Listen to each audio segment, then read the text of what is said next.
আসসালামু আলাইকুম বন্ধুরা, আজকে আমরা তিনজন যাচ্ছি সিরাজগঞ্জ জেলখানা ঘাটের উদ্দেশ্যে। আমার দর্শকের উদ্দেশ্যে কিছু কও। কি বলবো?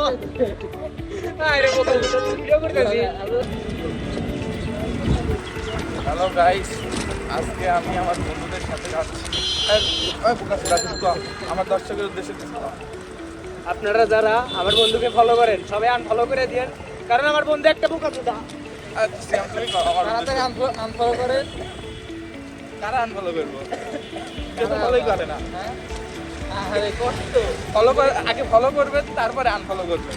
ফলো করার দরকার নাই। চালা তো অপমান করবেন যে আমি মাসি খালাইছি। দর্শকদের উদ্দেশ্যে একটাই কথা, প্রথমে আমাকে ফলো করবেন তারপরে আনফলো করবেন। এইটা হচ্ছে সিরাজগঞ্জের চৌরাস্তা। এই রাস্তা হয়ে আমরা যাব হচ্ছে জেলখানা ঘাটে। জেলখানা ঘাটে ঢুকতেই দেখি মানুষের উৎসরে পড়া ভিড়। এত ভিড়ের মধ্যে ঢুকতে আমাদের অনেক সময় লেগেছে। আর ভিড় হবেই না কেন? ছুটির দিনে মানুষজন চায় তার পরিবার এবং বন্ধুদের সাথে এই জেলখানা ঘাটে এসে সময় কাটাতে। কারণ সিরাজগঞ্জের অন্যতম বিনোদনের মাধ্যম হচ্ছে এই জেলখানা ঘাট। এই জেলখানা ঘাটের পাশ দিয়ে বয়ে গেছে আমাদের যমুনা নদী। এই নদীর বাতাস আমাদের মন এবং শরীরকে স্নিগ্ধ এবং শীতল করে তোলে। এবং এই নদীর সাথে রয়েছে হাজার বছরের ঐতিহ্য।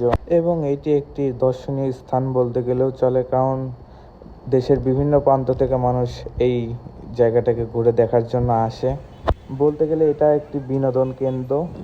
বাস স্টেশনে ঢুকতেই দেখা যায় ঝর্ণার মতো ফাউন্টেন। এটার নাম কি আসলে জানা নেই, আপনারা জেনে থাকলে কমেন্ট করবেন। আর এই পর্যন্ত দেখার জন্য আপনাদেরকে অসংখ্য ধন্যবাদ।